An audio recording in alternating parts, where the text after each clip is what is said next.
Swaminarayan, Narayan, Narayan, Swaminarayan, Narayan, Narayan, Swaminarayan, Narayan, Narayan, Swaminarayan, Narayan, Narayan, Swaminarayan, Narayan, Narayan, Swaminarayan, Narayan, Narayan, Swaminarayan, Narayan, Narayan, Swaminarayan, Narayan, Narayan, Swaminarayan, Narayan, Narayan, Swaminarayan, Narayan, Narayan,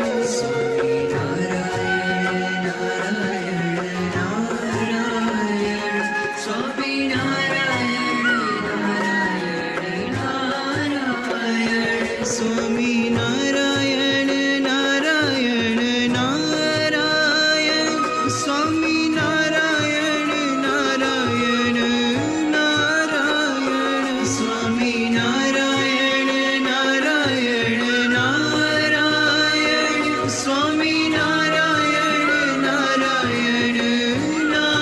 Narayan, Swaminarayan,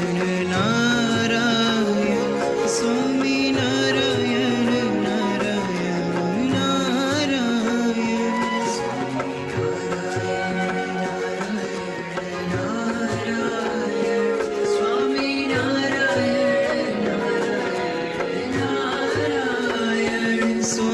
Swaminarayan, Narayan, Narayan, Swaminarayan, Narayan, Narayan, Swaminarayan, Narayan, Narayan, Swaminarayan, Narayan, Narayan, Swaminarayan, Narayan, Narayan, Swaminarayan, Narayan, Narayan, Swaminarayan, Narayan, Narayan,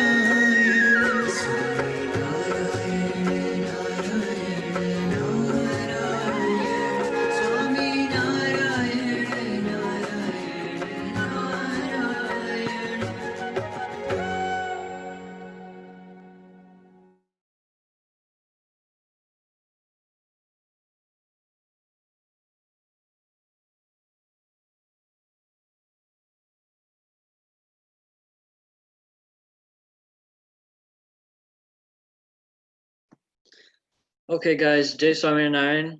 Once again, welcome back to the very last session for this Shibir. I just want to let you guys know that, like we did in the very first session where we were using Slidos, you can use your camera to scan the QR code, or go to your web browser and go to slido.com and enter the code that's going to come up on that Slido slide. That's what we were going to be using for those polls, or those quiz polls that we have spread throughout our presentation. So with that, let's go ahead and get started.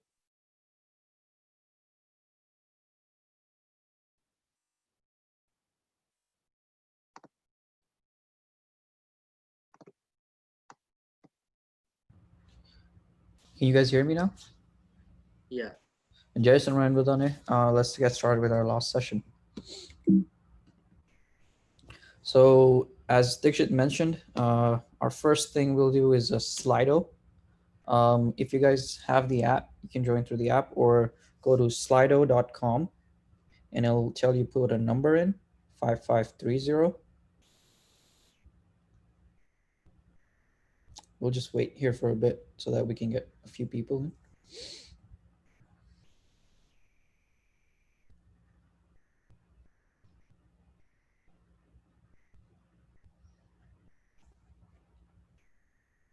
Again, you can scan the QR code or go to slido.com and use the hashtag 5530.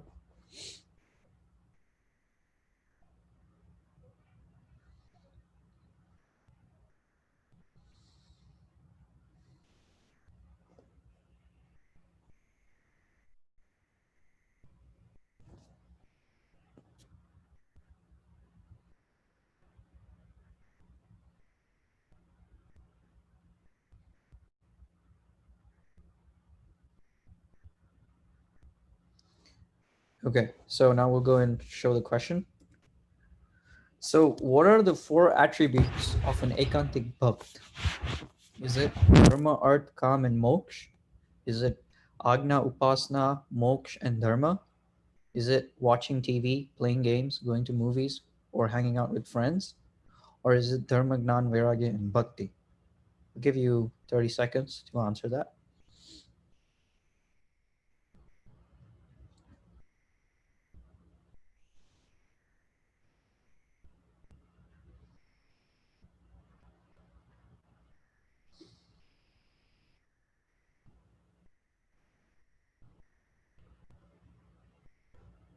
Okay, 5, 4, 3, 2, 1.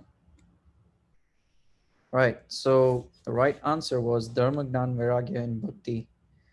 We put Dharma, Arth, Kam, Moksha there just to confuse, and we can see that 62% of us got it right.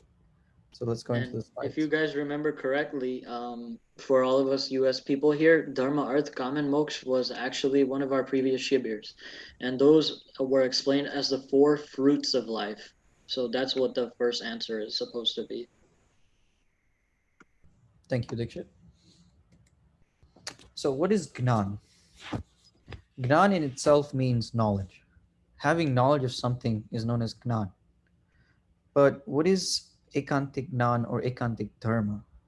So having the all have for a person to have all 4 attributes, Dharma, Gnan, Vairagya, and Bhakti, and understanding that to reach Bhagwan's Sukh and Akshardham, that is known as Ekantik Dharma. And for an Ekantik Dharma, Ekantik Bhakt can have Ekantik Dharma. And with Ekantik Dharma, he can go to Akshardham. While understanding that, we must understand what is Maya and how does that relate to Gnan. So whatever that comes between you and Bhagwan, when you're trying to do bhakti, dhyan, or anything Bhagwan related, whatever that comes in between that is Maya. A simple example would be how we all do puja in the morning. And before we close our eyes, we're thinking millions of things. And once we close our eyes, we're still thinking those things. And at that time, you're trying to do dhyan of Bhagwan, but those things that you're thinking, that's Maya. That could be, oh, this new fancy car came out, this new video came out, whatever it is, that's known as Maya. And then another key piece for an Ekantik Bhakt is Mahima. Mahima is knowing the importance of something. In this sense, we got to understand the importance of Dharma, Gnan, Vairagya, and Bhakti, which leads to Ekantik Dharma, which would lead to becoming an Ekantik Bhakt. And understanding the importance of all that is known as Mahima. So we read scriptures or we've heard from our Dada or going to the Mandir some like words in the Vachamrut or other Shastras that are like, what does that even mean? So what this slide will do here is explain some of these words that we've always been reading. So the first word we'd take is Atmanishta. So what is Atmanishta?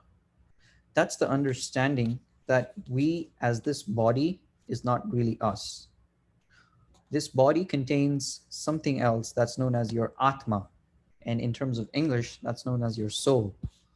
And this soul is your real root, your real form. And that is internal, indestructible. It's very small. It lives in the heart. If we can recall from today morning's session, Acharya Maharaj mentioned 9 types of bhakti. And out of that, Atma Navedi bhakti, he mentioned at the end, right? So that's very similar to what Atma Nishta means and understanding what Atma Gnan is. He mentioned that that's the most important type of bhakti. And if we try to really understand that in terms of Gnan, that means that we want to do bhakti from not thinking that we're this body, but we're this soul. And the body can change anytime. The second word would be Vairagya. Vairagya is very simple to explain, meaning that would be detachment from all worldly objects except Bhagwan. Um, if you guys remember from this first session that Dikshit did, he talked about Vairagya, and we had one sant in particular who was known as Vairagya Murti, and that was Nishkuranand Swami. So whenever we talk or relate about Vairagya, we always should remember all the intense Vairagya Nacharitra, Gnãn that Nishkuranand Swami had when we talk about Vairagya. And the third one is Vasna. So what is Vasna? That's the desire that we want to do something, or the desire to do a certain act, or the desire to need a certain act from the Panch Vishay. Now you would ask, what is Panch Vishay? So Panch Vishay is something that you can see, something that makes a sound, something that you can smell, something that you can touch, something that you can taste. Anything related to that is a Panch Vishay, and your desire in this is known as Vasna. So give you an example is I have Vasna towards a nice Gatorade, because that has a good taste to me. Or I have Vasna of driving really good cars or owning a really nice car. But how does that affect one in terms of understanding Gnãn and Mukti and Moksha? So Bhagwan said that one who has Vasna will never be able to attain Akshardham, and only one who becomes nirvasnik, meaning deprived of all the five Panch Vishays, will be able to go to Akshardham.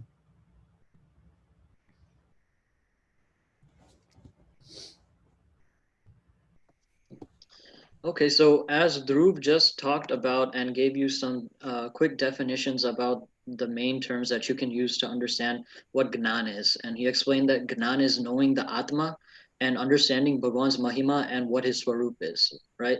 So in this slide, I'll take you through very shortly, although you can go on for hours about this kirtan, where Bhagwan himself has taken from the Ordana Pad, the last two pads were by himself that Bhagwan has said. So these are his words. And this is explaining that what his greatness is, what his Akshardham is like, and how you, as Hari Bhaktos, will be able to get that Dham or get moksha to be able to get to that Akshardham. So in the very first few lines, he's explaining that Bolya Shri Harire. So he's saying that I myself am telling everyone here, and I want everyone to listen to what I'm talking about. Then he says, Mari Murti re Mara Lok Bhogane Mukt. Sarve Divya Che re Tyato Joyani Che Jukt. So here he's explaining and showing you that my murti, my lok, my bhog, and my mukt, so me, my people, my mahal, so Akshardham, and my mukt that are in Akshardham, they're all divine. And they're on that level of divineness that no one can understand. So the way that you can think of this is Akshardham is so great, but no one is able to understand yet how the greatness of Akshardham really is. So to take an example of that, for example, let's say you just got a brand new car, right? And you really like that car and you're going around to your friends and showing them, wow, look at this nice car. And everyone's is really liking what your car looks like. But now compare that by going to a big city like LA, where on the normal, you're seeing like luxurious cars like Bentleys, Ferraris, Lambos, all these really big cars that are worth a lot more money. So what he's saying here is that you don't understand it until you're actually saying what my Akshardham is. And that's why here then he goes on to explain what his Akshardham is like. So he says that Marudham Chere Akshare Amrut Jenu Nam. So he's saying that Sarve Samrithi Re Shakti Gune Kari Abhiram. So he's saying here in that first line that Akshar Amrut Jenu Nam. So he's saying that everyone who comes to my Dham, they become Amar. So in that sense, they're saying that everyone that comes to my Akshar Dham is becoming a legend, that they've been able to get their ultimate will is to get to Akshardham, and that's what they're getting here. Then he's saying that in my Akshardham, all the Samrati is here. So anything that you need. For example, when you go to Akshardham, the mooks of Akshardham that are living there may have the willingness to serve Bhagwan, or to maybe even do Abhishek of him in a nice ocean or a lake, right? So he will make that for you there, and everything that you need there is going to be there. Now, of course, everyone who makes it to Akshardham has only attachment towards Bhagwan, so they won't be thinking about anything else besides him. And then he's saying that Shakti Gune Karya Bhiram. So the power of all those mooks there is so great that they've been able to wish that there. Then just to explain that, showing that that much power that the mooks has, how hard it must be to understand the great power that Bhagwan has. And then the next line, he's saying what my Akshardham looks like. So Atite Jo Mayare Ravi Shashi Koti Kavarne Jai Shitar Shant Chere Tejni Upmano Devai. So he's saying that there's so much stage in my Akshardham, so much light.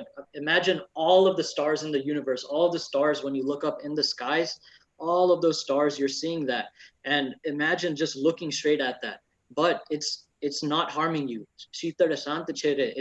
It's so light that imagine the reflection of the sun on the moon, and you can look at the sun without doing harm, or look at the moon without doing harm to your eyes. That's how the Tej is in Akshardham, and you're not being harmed by the heat and the intensity of that light in Akshardham.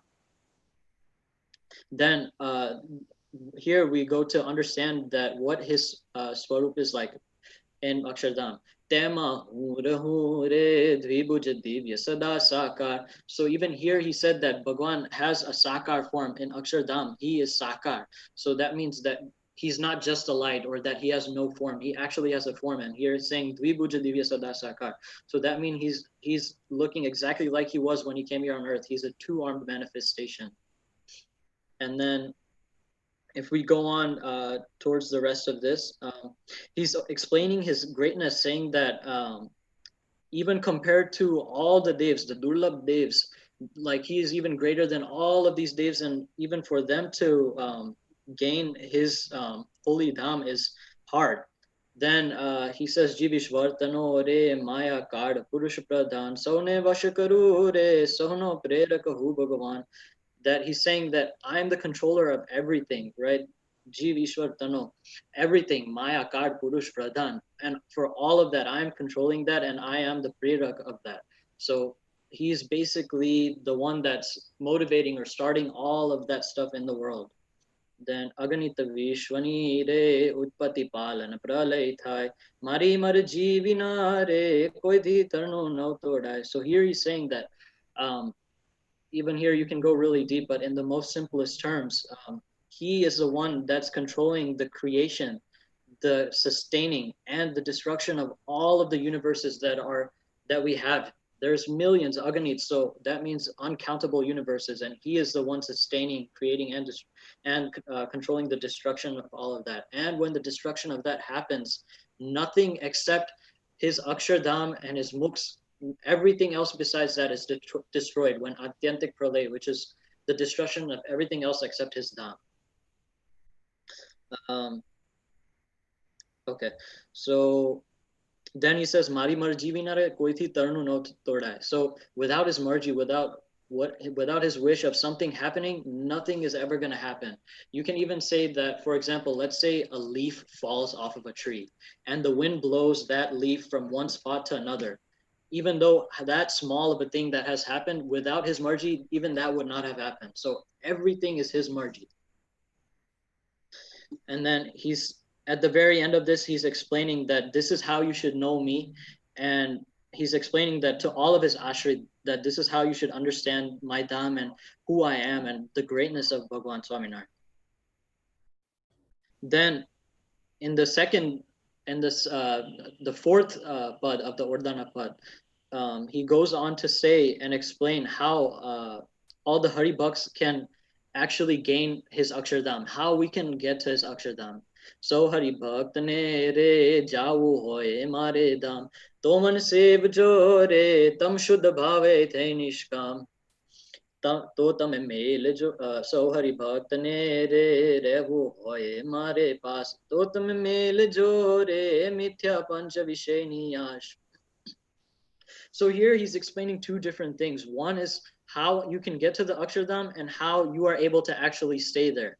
So now they're not really two separate things. You actually need both together to actually gain Akshardham and stay there. So first of all is to do his worshipping with Shuddh Bhav. So in pureness, you should be able to have the Dhrad Nishta of Bhagwan and worship Bhagwan knowing his greatness.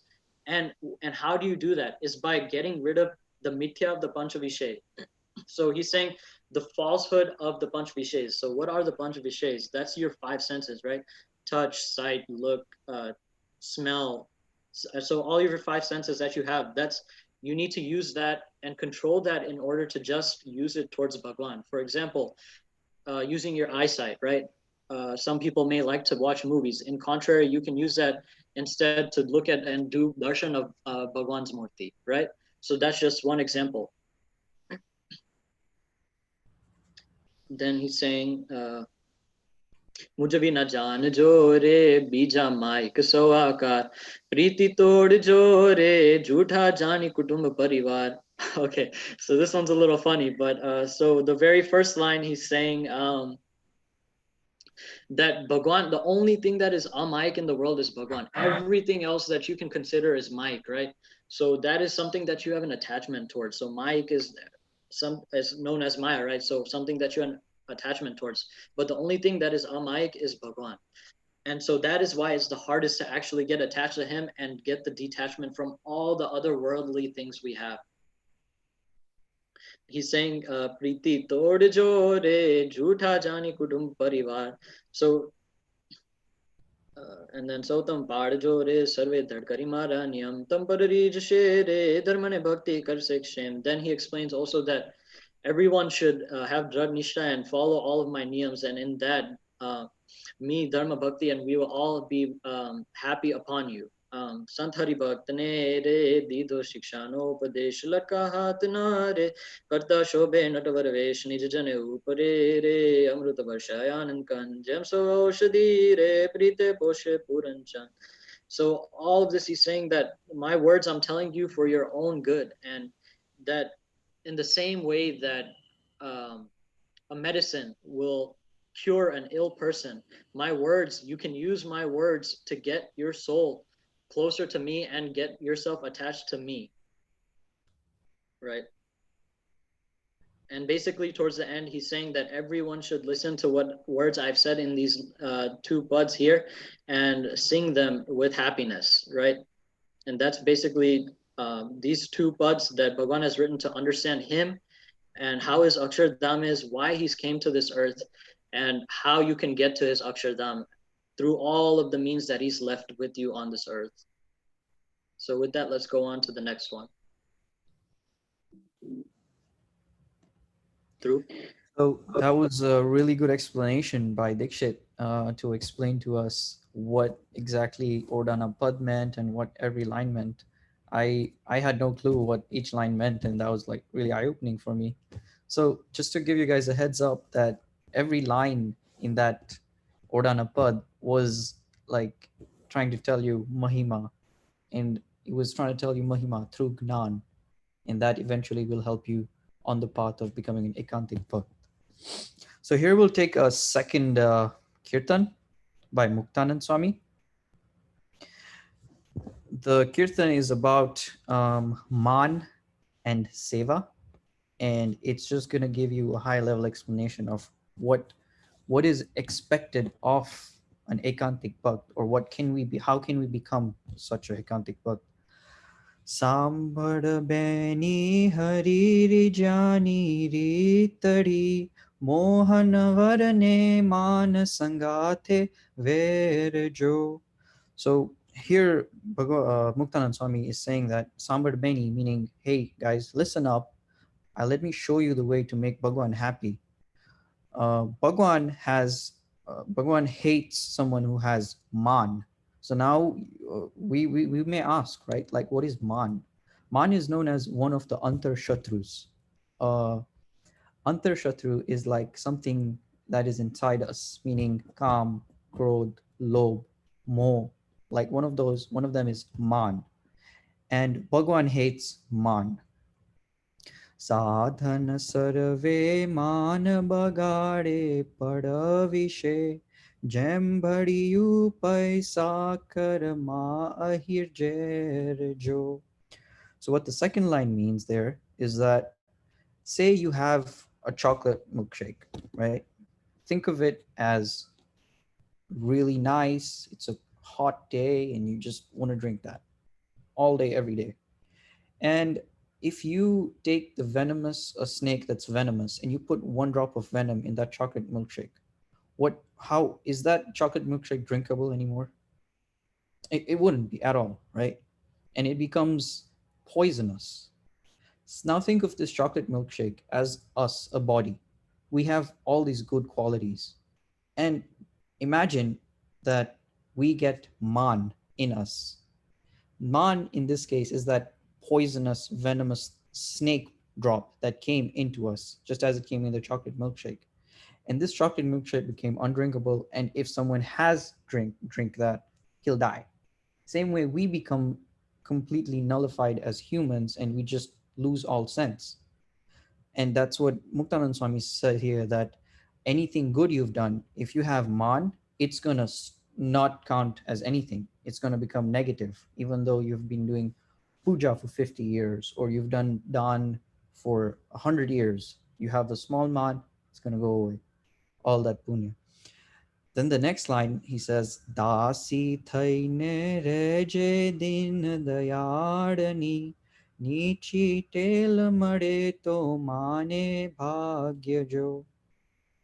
What Munan Swami is saying here is, stay as ground natured and as das na das. You know, apar sampradaya ma એવું છે કે તમે das na das raho. That means that you want to stay below someone even though you know more than them. That way you will never get man. And the second line, Nichi tel made to mane bhagya jo. We'll take that line with Bhava Brahma dikne nishchay madti nathi Purushottam paase baithani jagya jo. So what these three lines are connected in a sense that Bhav Brahmadik are like known as devs and they're so much higher than us. But what Muktanand Swami is saying here is that they don't get any place to sit next to Bhagwan or anything like that. But us as souls, as jeeves, have gotten this awesome chance in this life that we are working towards that. And if we really think about it and do the right things, we can actually sit with Bhagwan in Akshardham. And to understand that, he's saying Nichi tail mare to mane bhagya jo. Meaning what tail means here is kaipan nichi seva male is like mandir ma jaiye apde ane koine seva hoy ke Bhagwan ne shangar karwana. But a nichi seva meaning tame potu ya mari do ke e bhagat ત્યાં જઈને go clean up the toilet or something, right? That is not known as a very small thing because you're doing it for Bhagwan and Bhagwan's bhakts. And Bhav Brahmadik, the devos are trying to attain that and they don't have it, while me and you sitting here are able to attain that. So never think of any seva as small. It's ultimately very, very big for our jeev and our path to Akshardham. प्रीत करे पुरुषोत्तम साथे नित्य नवी दाजिश माँ देखी केनु सनमान jo. So what does that mean? Dajish ma dekhi kenu sanman jo. So giving an example is, I see someone on the stage at the mandir getting a har, and to me I think like, oh, why is he getting a har and not I'm not getting a har? That's like you seeing someone else getting sanman, someone getting praised, and you are dying internally saying that I need to also get that, but I'm kind of cruel towards it, and now I'm going to have a man that I need that. So don't be like that. From internally, don't burn yourself, because that in its own will create man in the future, and we all know what man does. And then the last line, Muktanandana nath magan thai sevajo tori je rasiyo sundar varkan jo. So what that means is you can do a lot of things. What Muktanand Swami is doing Bharya is do seva, big or small. It's going to make Bhagwan happy and do it without man. So that's kind of the moral of this kirtan, that man kado and do seva selflessly. So now we have a small Slido here. I will wait for, give you guys 30 seconds. It's the same number. It should be already on your phone. I'll start the question. Which of these Shastras is for Agna that was written by Bhagwan himself? I'll give you guys 30 seconds.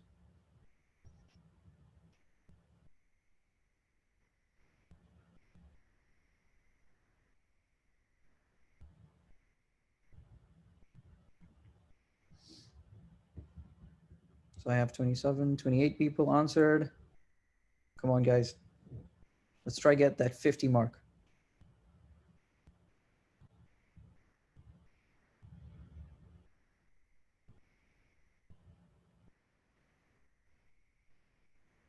All right, we'll continue here. So was it Shikshapatri, Deshvibhagna Lake, Harismriti, or Vachamrut? And the answer is Shikshapatri. So a lot of us got it right. So that's very nice. Shikshapatri is basically one of, it's a Shastra written by Bhagwan himself in Vadtal, and it contains 212 shloks. And they're basically niyams for Grahast, Tyagi, Acharya Maharaj, and just general niyams of how we should live our daily life. So we have another question here, guys. Which of the Shastras is for Upasana? Or kayu for Gujarati, kayu Shastra che je Upasana ni vadhare kare jeev mate? Is it Yamdand? Is it Bhagavad Gita? Is it Vachamrut? Or is it Satsang Jivan?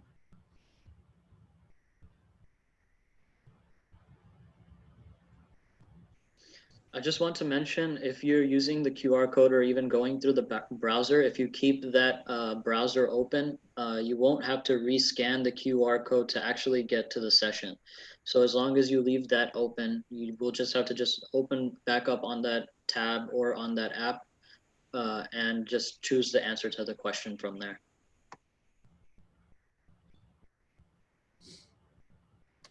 $38. Think that's good. Okay. Here goes nothing. All right, great. So this was somewhat of a trick question. So the right answer is Vachramrut, and we just put in Satsangi Jivan there to confuse some people. Satsangi Jivan is mainly talking about how Bhagwan's whole life was, and more so Upasana Anubhar is in Vachramrut, and it's okay if you don't understand what Upasana and Agna is at this slide we have, but we just wanted to do a general check and just have some fun by interacting with you guys. Okay, next slide. Dikshit. Okay, so let's get into Agna and Upasana. As you guys may remember, this has been one of our previous Shibirs in the US, and we know that these are our two wings, and that Agna, Shikshapatri, is the Shastra that we use for our Agna, and Vachanamrut is known as the Shastra to understand, to show Upasana. Continue.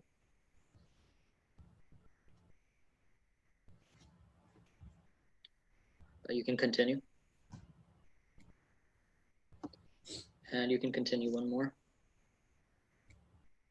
Okay, so Agna, as you may have seen in that previous slide, Agna is basically a command or an order given by someone to you, right? So there's many examples of this, and you can see those all on your slide over here. Agna is given from Bhagwan, and then Dharmakul spreads that Agna to everyone that is here, right? So Dharmakul gives Agna to the Santos, Haribhaktos, everyone that is here on the earth. In that same way, one cannot do something that is out of the Agna of Bhagwan, right? Bhagwan and Dharmakul that has been spread down here, right?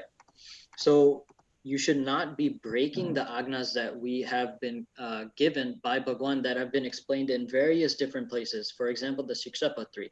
For one, as Raj and Dinesh uncle mentioned in their slides from this morning, the Shikshapatri, we should take some time to read at least 5 shloks of it out of every day, because it is said that if you don't, on the days that you don't read the Shikshapatri, which is our main fundamental for this sampradaya, to understand what our rules are, for not only us, but for householders, tyagis, santos, acharyas, everyone. And even all of the rules in the Shikshapatri are not all pertained for us. There's different groups. There's one for everyone. There's some for us, for santos, and in that same way. So it's said that if you don't read the Shikshapatri every day, on that day you should be fasting. So I mean, to read just 5 shloks in a day will only take you about 30 seconds at the tops, and at least that way you can understand what the fundamentals of our sampradaya are, right? Then going on to the next one, there's also no go back to the previous slide. Sorry, I just meant the next point. So we said that Vachanamrut is Shastra of Upasana, and it really is, because Vachanamrut is a book of questions and answers that were asked by great Hari Bhaktos or Santos and answered by Santos or and Maharaj himself. And so it really explains to you how you should understand Bhagwan, and how you should understand Bhagwan, what his form is, and how you should do worship of Bhagwan himself. But also in some places it explains that we should follow the agnas of Bhagwan that we've been given. Then some niyams that you can take, for example, are from Nirvikalpa Uttamati. You have the 11 niyams, right? And also for grahas and grahas and sadhus, we have panchvartmans, which we will go over later on. And you've already heard the panchvartmans for sadhus. We will cover those for what they are for us in just a little bit. Okay, next slide. So Agna is only given for a reason, right? Bhagwan didn't just go and say, you should do this because I'm telling you. There's a real and true reason for why he's given rules to us. It's only for our own good. And these are some examples of why, if we don't follow Bhagwan's Agna, that it only leads to bad events happening to us. And if we do follow his Agna, and if we stay under his Agna, then it leads to good things in the world. So for example, Sita Ji, when she was in the forest, Ram Bhagwan, when he left, told her to make sure that she does not cross the cross the line that he made for her, that would basically protect her from anything coming in. And as a result, she got kidnapped. Now, another one that we can look at is one of Jagjivan, Ramchandra, and Kuber Mehta. So these were 3 guys that had invited Bhagwan once over for a yagna at his house, or at their house. So after the yagna finished, Bhagwan went around his house to look at places, and at one place he saw that they were slaughtering goats as a form of a ritual. Then he went straight to these 3 guys and told them that you should not be doing this. This is a sin, right? And we should be following a path of ahimsa. For as our Hindu dharma, that's what it is. That we should not be offering slaughtering of animals as a form of ritual, right? And that's also stated in the Shikshapatri. So then later that day, before then, they began saying things to Bhagwan, saying that, no, you're wrong, and we're going to keep doing what we're doing because we think it's right. So then Bhagwan left from there, and later that day, a Muslim regent by the name of Fateh Muhammad came, because he heard that Bhagwan was there. So he came to meet Bhagwan. But then the 3 brothers said that Bhagwan left, and these are all the things that Bhagwan told us that we shouldn't be doing these. And then they started belittling Bhagwan, saying that, oh, he's wrong, and all these things he's saying, that no one should be following, all of that. So he got enraged at all of his words, and he killed all 3 of those brothers in that moment. Now, this is a really extreme example, obviously, but it's just showing that whenever you're disobeying Bhagwan's Agna, there's consequences that will come, not only in this life, but after you pass away in your next life. Or not in your next life, either that you're going to Akshardham or you have to go to Narak, right? And you have to pay for those sins that you've committed.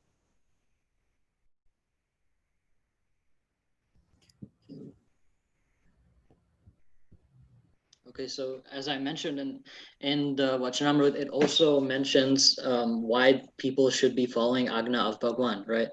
Um,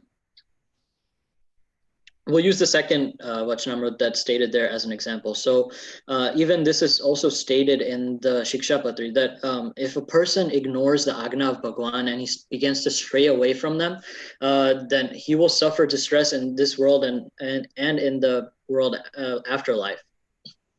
So if you really want to be a happy person and a true satsangi of Bhagwan, you really should be following his agna in order to experience the true bliss of Bhagwan and get further in satsang. Then only will you be able to progress further to understand who Bhagwan is and have the upasana of Bhagwan to understand his greatness and gain nishta in Bhagwan. So this is kind of the first steps. Before you actually get there, you had to start following some rules. Continue. And then these are just some more references that you can use. And these slides will be posted later on our website. And you can use them for reference for more places where you can look about Agna and Upasana. All right, guys. So our beloved Slido is back. So get ready. What is Upasana?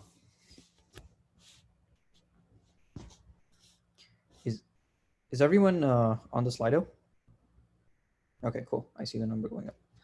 So is it faith in Bhagwan, love towards Bhagwan, another word for dharma, or a requirement?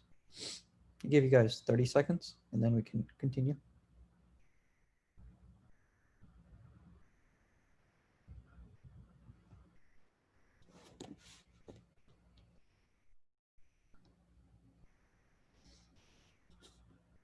All right, last few seconds. 5, 4, 3, 2, 1. And the answer is faith in Bhagwan. So love towards Bhagwan is known as Prem Bhakti, but Upasana is utmost faith in Bhagwan or supreme. So now we're going to talk about Upasana. So what is Upasana? Upasana can be thought of in terms of 4 things, and we'll break them down. Is Bhagwan, having a strong faith that this is Bhagwan, apri agar je che, e Bhagwan che, biju koi nathi. Practicing of the belief and understanding in God. So as our theme is understanding Gnãn, which is like a building block to understanding Upasana. Give you an example. When you were a kid, right, we had to learn the alphabet. But now we can write sentences and everything. If you didn't learn how to do the alphabet, how would you learn to do sentences? So it's that great understanding of God. That's one of the parts of understanding Upasana. Another thing of understanding Upasana is knowing that Bhagwan always is Sakar. I'll explain Sakar in the next slide. And understanding that Bhagwan is Sarvapari. That means he's Avatar, na Avatari. So let's do another Slido here before we go into the meanings of what I just mentioned in the earlier slides. So how many types of Upasana are there?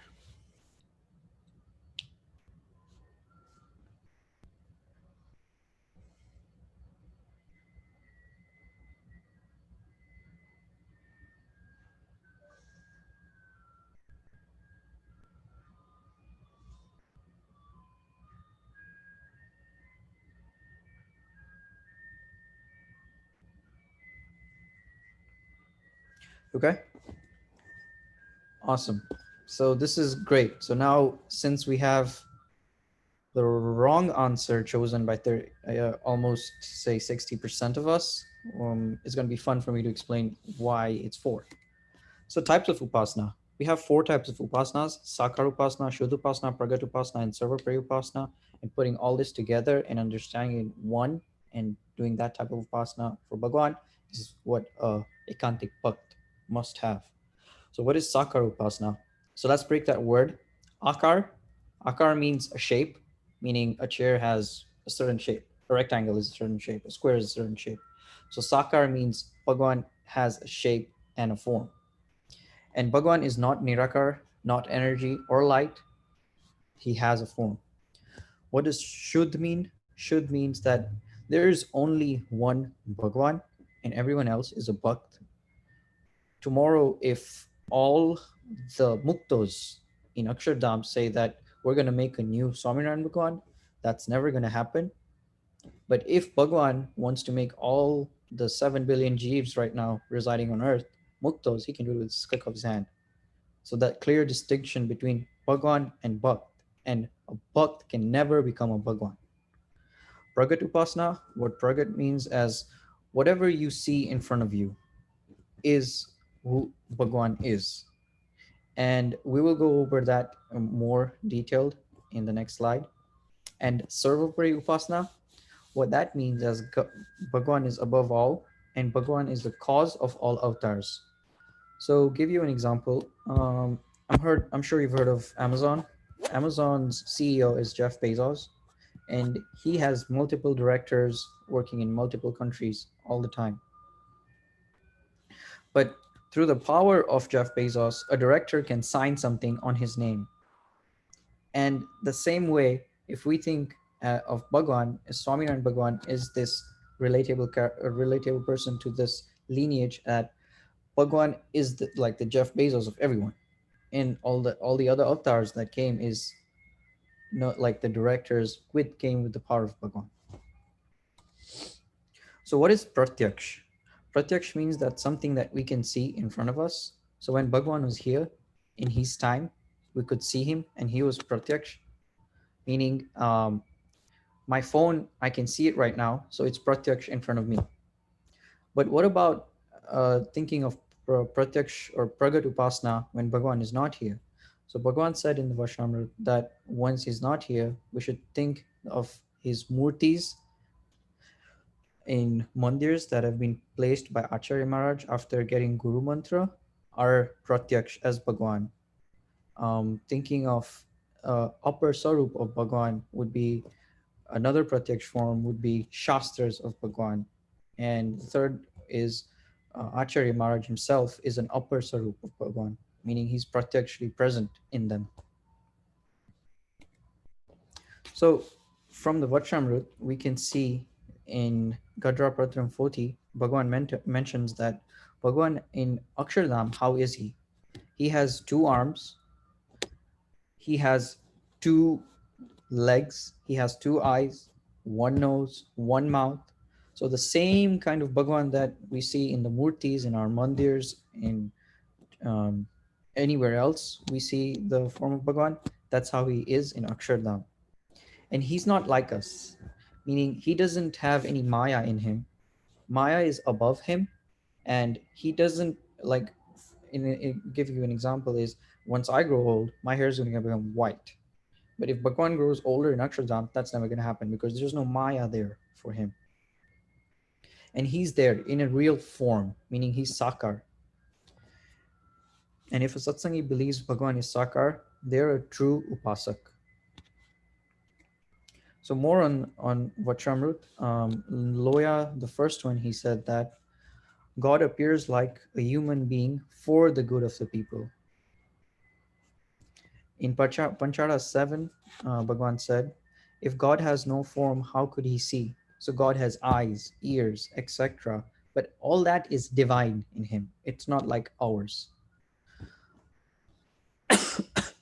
Then in the second Vachamrut of Vadtal, Bhagwan says that someone may circulate letters mentioning that their king has neither a nose nor legs, etc., right? But the king has all this. And if we keep on saying this, the king will be mad at us, or he'd be known as a betrayer to every, or like we're betraying the king's true form. So that's why what we're saying is Bhagwan is Sakar. He has this form. And that's the kind of upasana that we have to do towards him. And then in Garda Antyaprakran 35, Bhagwan says that you can never think of him as formless.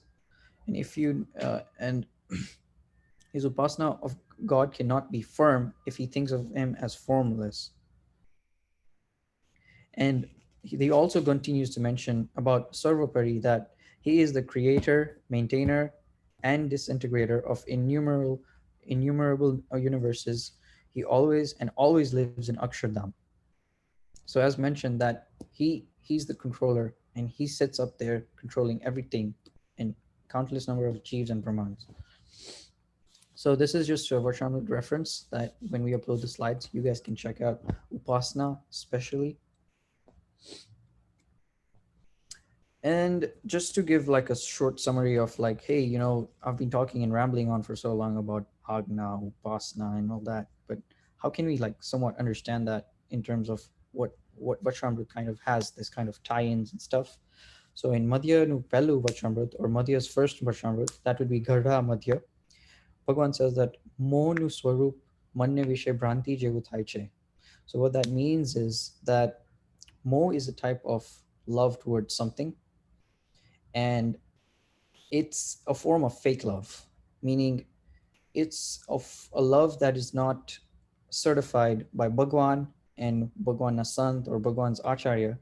And a person who is mohit towards something will take avgun of someone who says that you have more towards this. A small example would be, say, someone is playing video games and their parents says that, hey, stop playing video games, but he really wants to play that video game. So he'll get mad at his dad and be like, "Your dad, go away," or "I don't want to play this video game," or I want to play this video game, you go away. So he has more towards that video game, saying that that's more important than his father's words.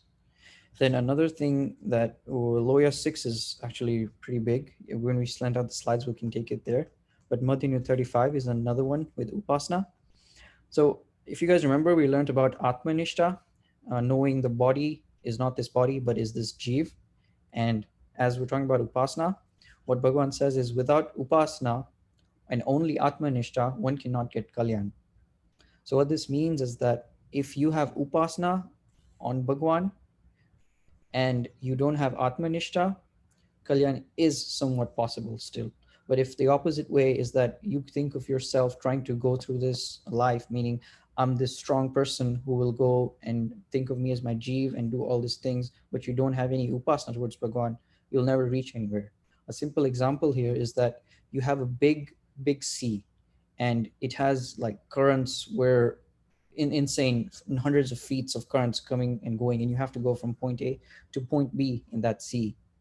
Having only Atmanishta is like going through that sea with a boat. The boat will just break in a matter of seconds as soon as you set sail. But if you had a ship, a big one, you would be able to sail slowly, easily, smoothly, and reach your destination. And that is with Upasana. So let's do another Slido here. We'll go into Nishchay now. And what is Nishchay?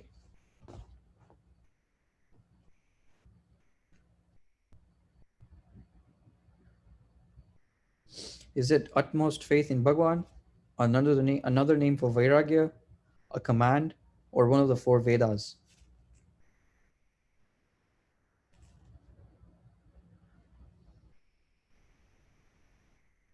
I'll just give you guys 10 more seconds. 5, 4, 3, 2, 1. Awesome. A lot of us got it right. So now Dikshit will go ahead and explain what Nishchay is. Dikshit. Okay. Can you go to the next slide? Sure.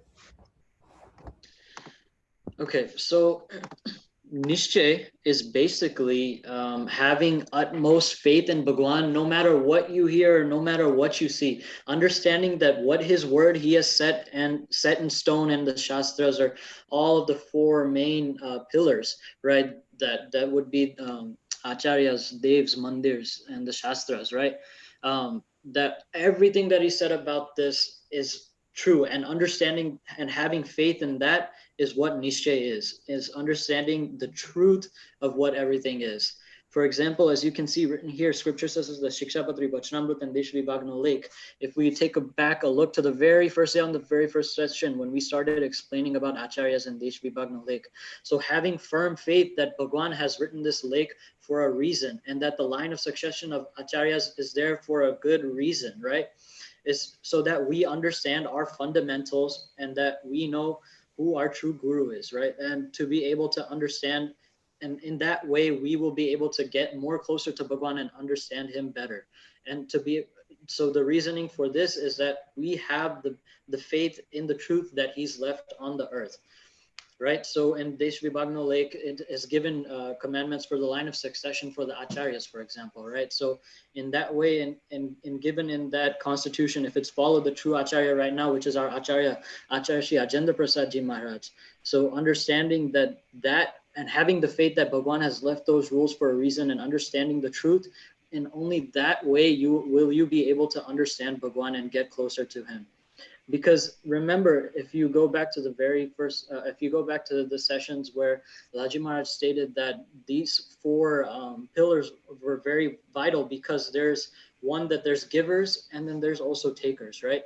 So Dharmakut is there to give us, right? Shastras, Vedas, they're all there to give us, whereas us as Hari Bhaktos and Santos are here to take from them. And that's how we get further in satsang. And by understanding the truth and having faith in Bhagwan is how we get closer to Bhagwan. You can go to the next slide. Right. So we've been talking about like a lot of these things, right? And let's take a few example stories, to just like go away from all this Gnãn for 1 second and understand what Nishchay of Bhagwan was and giving examples. So there was this Bhakt, Uga Chandra of Jinjuragam, and he was a devoted Swaminarayan Bhagwan Bhakt with extreme Nishchay. So one time he was sitting at the Bhagod, or at the edge of his border Gam, Jinjura, and a Charan passed by. And he asked the Charan, "Where are you coming from?" And the Charan replied, "I'm coming from Gajra."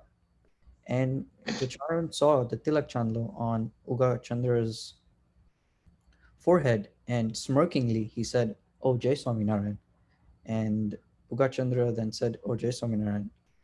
So then Uga Chandra asked him, "Any new news from Gatada? Anything that you want to tell me, or anything just in general?" And the Charan was like, "Since you're a Bhakt of Samaran Bhagwan, you may not like it, but I have something to say." And Uga Chandra is like, "Don't be shy, you can tell me." And the Charan then says to Uga Chandra that there's this darbar in Gadra of Dada Kachar, and there's this magician, that great magician has come there, and he has really ruined things. And one really bad thing he's done is taken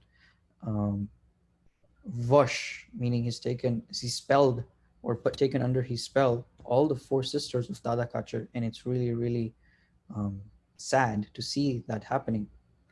Ugachandra sat there for 1 second and got really mad, first of all, and thought of a reply. And he said, because of his nishchay in Bhagwan, he said that, oh, he's only taken 4 until he doesn't take 16,108. He's not even reached Krishna Bhagwan status. And once he takes more than 16,008 women, then he'll be greater than Krishna Bhagwan. At this point, Uga Chandra got really mad and took his talwar out and just wanted to kill the Charan, and the Charan ran away. So what is the moral of this story? What the story is trying to say is that Uga Chandra nishchay etlo badho hato ke emne that he was able to know that Bhagwan can do anything in any leela, and that was one of his leelas, that someone else came to break the faith, that saying that, oh, look, this person has taken this and he calls himself a Bhagwan. But that was not the case, because he knew the true Bhagwan's nishchay, what he was and why he chose that as Bhagwan. Then there's a second story as Dada Kachar's watermelon story. So there was once Bhagwan told Dada Kachar in Gadada, okay, try to put this watermelon in a small vase.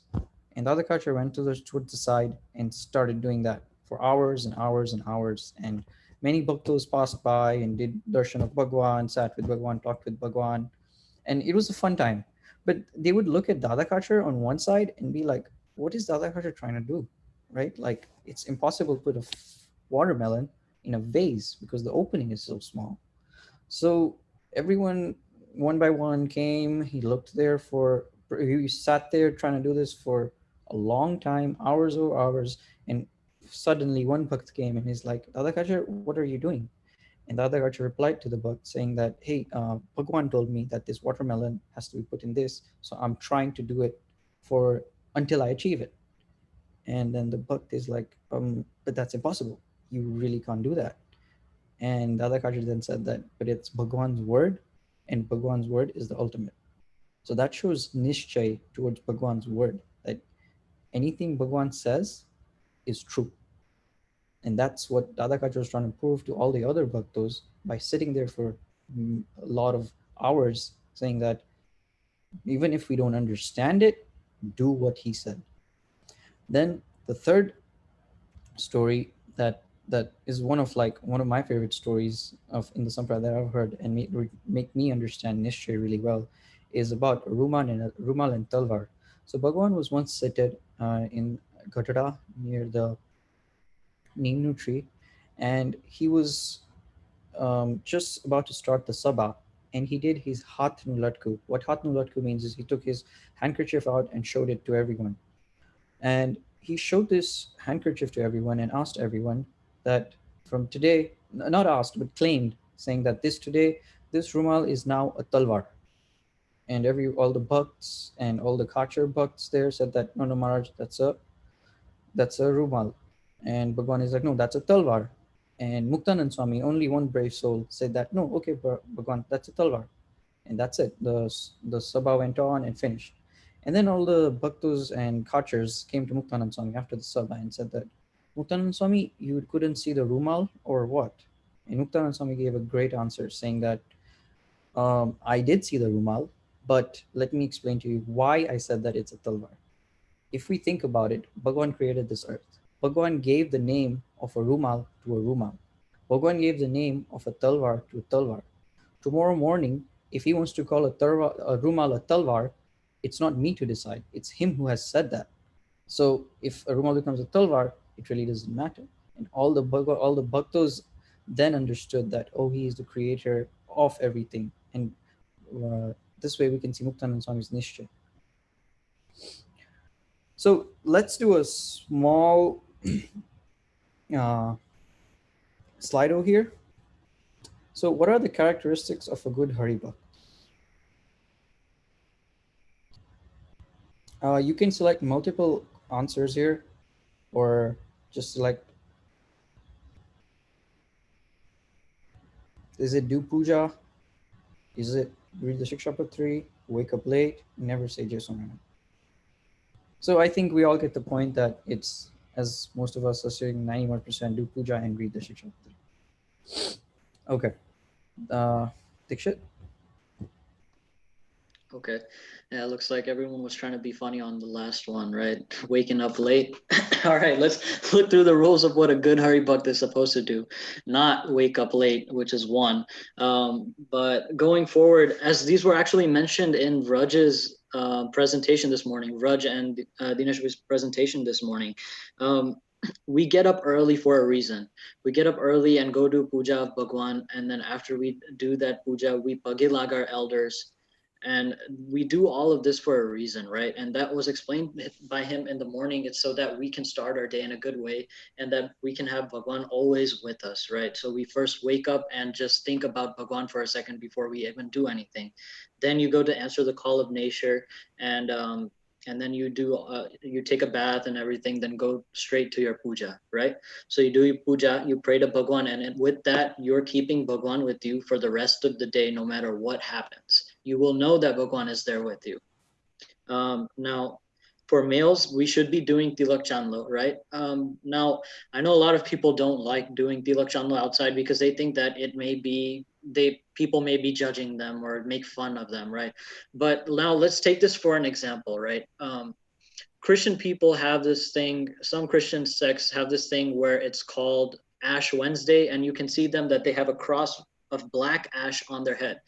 If they're not afraid of doing this, then why should we be afraid of showing that, hey, this is who I am, right? This Tilak Chandal shows to the whole world that I am Swaminarayan Bhagwan's Haribhakt, right? So that's something that you really shouldn't be afraid of. So same thing for females, that they should only do Chandal, right? And all of these rules, you can see that they're explained in the Shiksha Patri, and these are the agnas that Bhagwan has given us.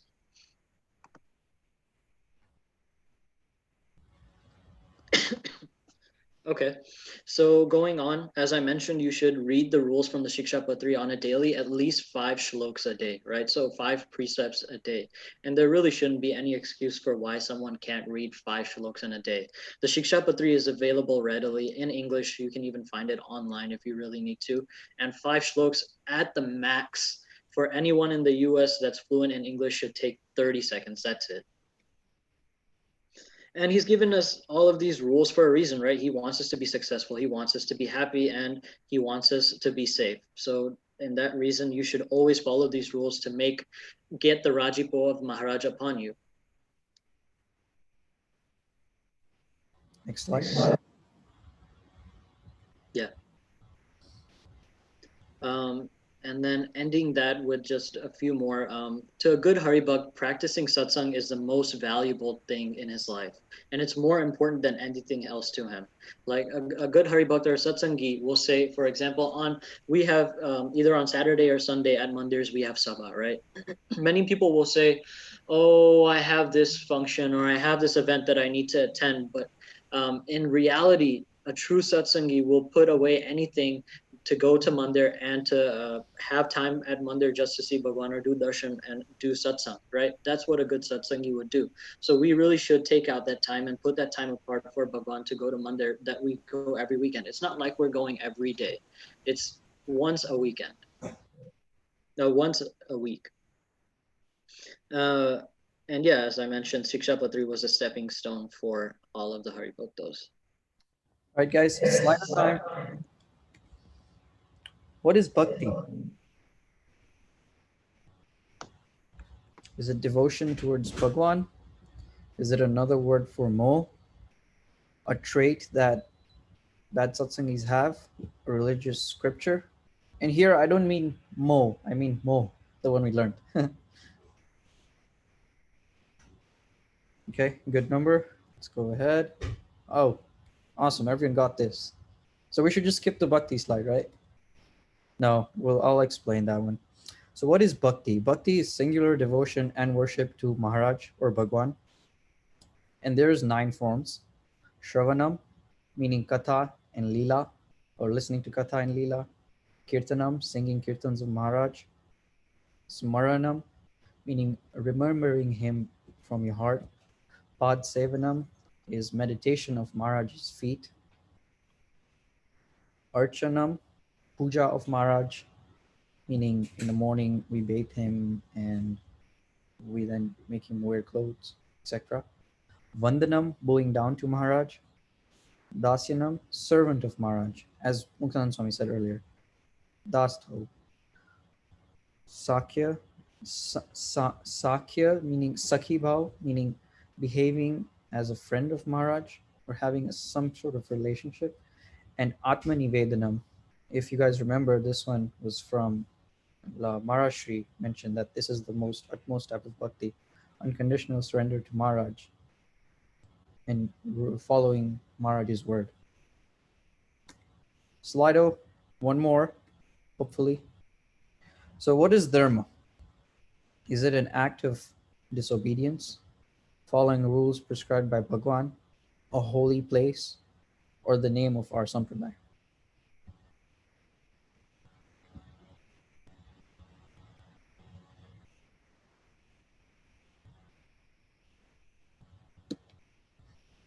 Five, 4, 3, 2, 1. Awesome. Everyone got it? You can go ahead.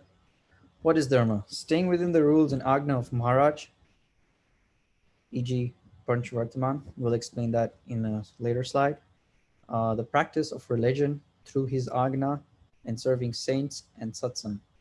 But the main point here is doing what Maharaj told us and doing it the way he told us is what dharma is, and staying within those rules. Dikshit.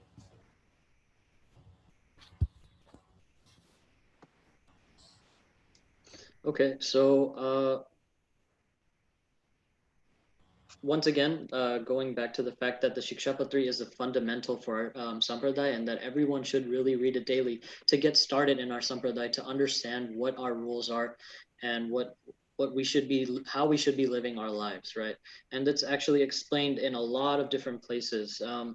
Going forward, we're going to be talking about Ekadashi, which Dhruv will explain to you. And in that same way, that if we don't read the Shikshapatri, Maharaj says that on the days we don't read them, we should be doing upvas. So, what is Ekadashi? Ekadashi is known as the 11th day of the dark and light half of the month. So, half of a month is 15 days. 15 days. Every 11th day that comes is known as is should be known as Ekadashi, and that is according to the Hindu calendar. It is a day that we should fast and really think about um, what we eat and what we don't eat. That means that we shouldn't eat grains of any sort on anything that's made from grains. We should avoid eating all that and not eat it at all. And it's okay to eat fruits and milk products that are made at home. That's very important to make sure that we eat at home products made at home. So give you example is like a lot of products would have contained milk or something that maybe, hey, this is Ekadashi, okay, but there's like tiny preservatives or some kind of gel and gum or something that will make it non-Ekadashi stuff. So make sure that you eat stuff that's made at home. So why do we do Ekadashi? The reason is to burn our sins. Bhagwan gives this 2 days to us a month because of the countless paps we've done and we continue to do even as of now. We have to burn our sins. And one of the reasons is that so we can burn our sins. Maharaj is gonna get happy if we do Ekadashi. And if we look at it scientifically, how they say is, oh, let's diet. Let's look at it in terms of making your body um, slow down or not eating every day. And scientifically, that's really helpful to your body. So it's also good for your health. So what to do and not to do, just to give you more importance on Ekadashi, is that if you eat one grain of anything that's not supposed to be eaten on Ekadashi, you will get the pop of burning a whole Brahman or a whole universe with each bite that you take of that grain. And what you should do is do Ekadashi and get the punya. And the punya is as much as doing one whole yagna. So I promise you, this is the last Slido, and after this, there's no more Slidos. So I encourage everyone to take part. So what are the Panch Vartmans of Grahastha? Is it Dharma, Arth, Moksha, Kam, and Bhakti? Is it Jiv, Ishwar, Maya, Brahm, and Parbrahm? Is it no alcohol, no meat, no stealing, no adultery, or no converting, or converting yourself? Or is it Nirmani, Nirlobi, Nishkami, Nirsnehi, and Niswadi? Just give you 5 more seconds. 5, 4, 3, 2, 1. All right, everyone got it. Oh wow, Parth, you won. Nice job.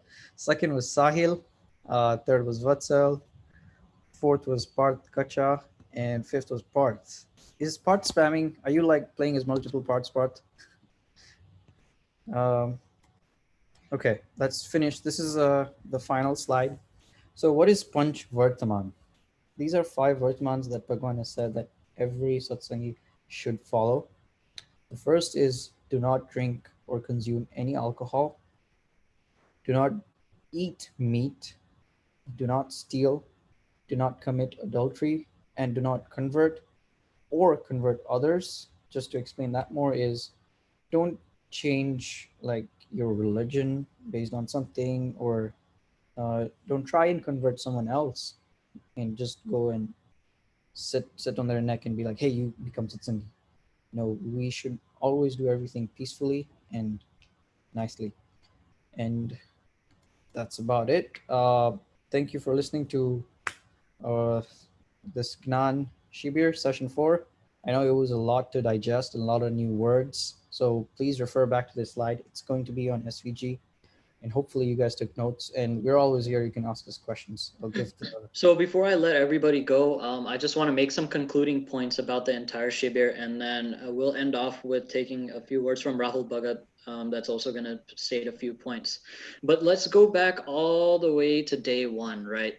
The reason that we chose the 6 pillars to teach you guys was that it's because they are the fundamentals for understanding our sampradaya, right? So these 6 pillars, in order to understand them, you remember that Laji Maharaj told us that there's givers and there's takers, right? Dharmakul, Mandir, Dev, and Shastras, they're all here to give us the truth and feed us the truth so that we are able to go down the true path of devotion and understand who Bhagwan is so that we can get moksha, right? And in that same very first session, we started with acharyas and santos. The reason we did this is that because, like Laji Maharaj explained, that they are the givers, and if we don't understand the truth of what that is and what their rules are, what their mahimas are, and how the line of succession occurs, to understand who the current acharya is and what rules that santos should be following from those acharyas, then we really won't understand how to get further in our sampradaya. And in that same way, we're not going to be able to get the truth if we don't know what the real word that has been passed down from Bhagwan Sri Swaminarayan in these 4 main pillars, right? That are the givers, and then we have the takers, which are the santos, and us as Hari Bhaktos, who have something to learn from them to be able to learn the true path and actually get to Akshardham, right?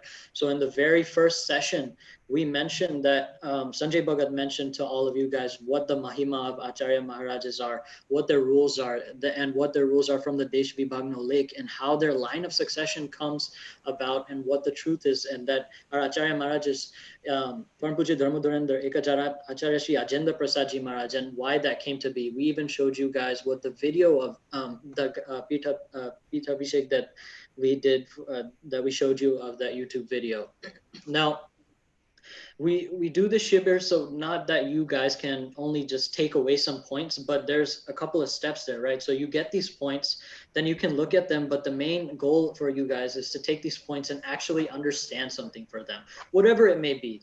Let's say you guys take 10 points, so really try hard to understand what those 10 points are and understand the fundamentals of our sampradaya so that you can go further in our satsang and become a better satsangi to reach your ultimate goal, which is to go to Akshardham, right? And in that same way, we continued throughout. And in the second sessions, Vraj and Dinesh Bhagat also made some very good points about the rest of the pillars that we had to mention. Then towards the end of that session, we got blessings, and we were able to witness from Param Pujya Dharmadurendra Ekacharat Acharya Shri Ajendra Prasad Ji Maharaj that he was so happy from the success of the Shibir that he was wanting to give a bait to everyone. He was so happy that from the success of the Shibir and the outcome of the Shibir that he wanted to come out and hug everyone. And what better blessings can we get from our Dharmakud than to be able to hear that we have been successful as a group, right? We are one. And this is showing that our unity is strong, that Dharmakud is happy upon us, and that going forward, what other big blessing is there that we can get, that Acharya Maharaj himself and Bhavi Acharya Shri Nugendra Prasad Ji Maharaj both wanted to come out and actually give us a bid or hug us, right? So that's how happy that he is upon us. So let's use this moment and all the things that we've learned from the Shibir, from the first session all the way to the end, through the Kahoots, the PowerPoints, the Nataks, everything that we saw. Let's take all the points and really try to understand what our fundamentals are. Because without those, like Acharya Maharaj mentioned, that in the same way, if you have a gun and you are trying to shoot it at the target, there's no way that you're going to be able to hit that target unless you have a true aim on that target in a straight line, right? And to be able to get that true aim, you have to have the true facts of our sampradaya and be able to have the true guidance and that guidance is coming from these fundamentals. So without understanding those fundamentals, we won't be able to progress in the satsang. So as I mentioned again, let's take those points and really try to understand them to the best of our abilities and become better satsangis to obtain our ultimate goal to go to Akshardham. Jai Swaminarayan. Rahul Bhagat, let me unmute you so you can. Jai Swaminarayan, everyone. It was a great fun for 2 days. We all participated. Participated. I was just like everyone here participating, but I know that there are a lot of people who worked very, very hard to make this successful. Right until February, March, we didn't even know it will be a virtual shibir. It was supposed to be a we were supposed to meet somewhere, right, at Chicago, and then later it was Virginia, and then we were still deciding that, and suddenly COVID changed everything, and then we had to move virtual. So a lot of people, lot of volunteers from 17 countries reached out to more than 2,500 people, right, more than 3,000 people. Um, in many countries, right? So there is a lot of work that was in making this shibir successful.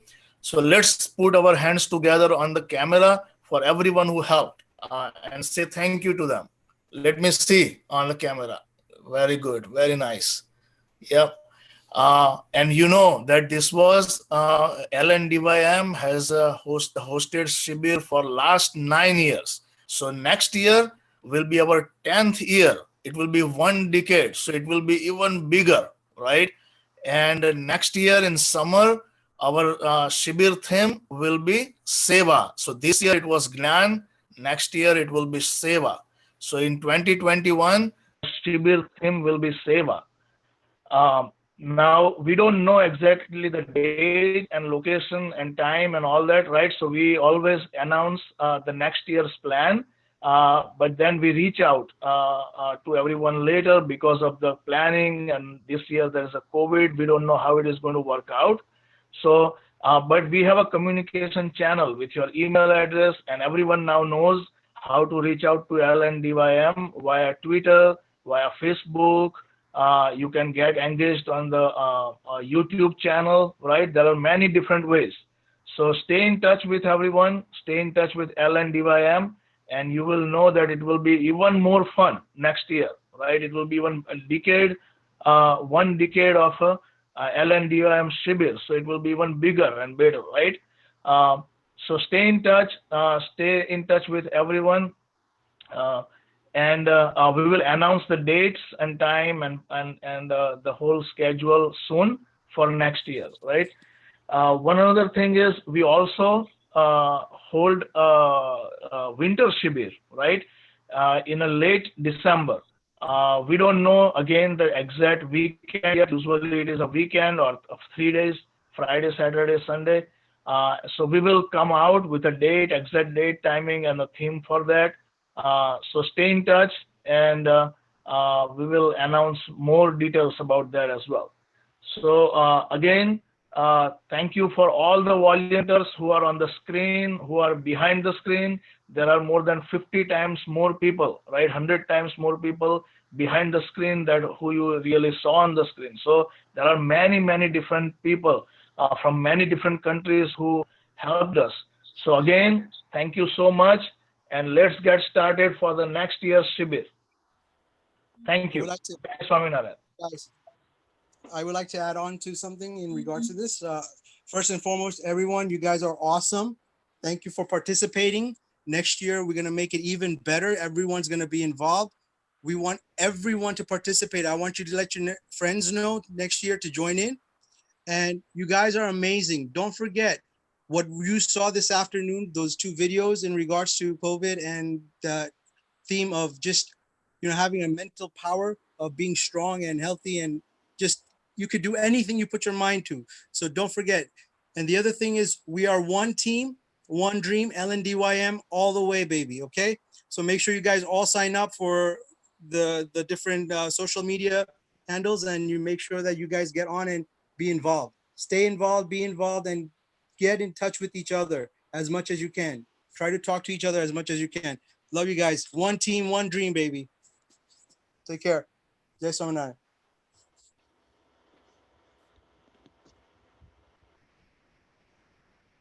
Fix it. Yeah. So I'll just end off by saying I know that Acharya Maharaj and Babuji Laji Maharaj are not here with us right now, but with the grace of Bhagwan Swaminarayan and Param Pujya Dharma Dhurandhar 1008 Ajendra Prasad Ji Maharaj and Param Pujya Dharma Dhurandhar 108 Bhavi Acharya Shri Nagendra Prasad Ji Maharaj, we have been able to make this Shibir a success and carry it out to everyone, not only guys in the US, but we've been able to make this unity so wide that now we're connected with people from 17 different countries. And I know all of you guys were able to view that earlier this morning when Laji Maharaj mentioned and Sanjay Bhagat said what all those 17 countries were. And now we have that greater unity as LNDYM International. All of us kids can have now have spread and known everyone together in this Shibir. And so with that, I want to just do Danvat Pranam to Bhagwan and Acharya Maharaj and Laji Maharaj, even though they're not here. And Jai Swaminarayan to everyone. And thank you for joining the Shibir. Thank you guys for all hard work. Everyone did an amazing job. You guys are the best. Love you all. Thank you. Jai Swaminarayan, guys. Jai Swaminarayan, guys.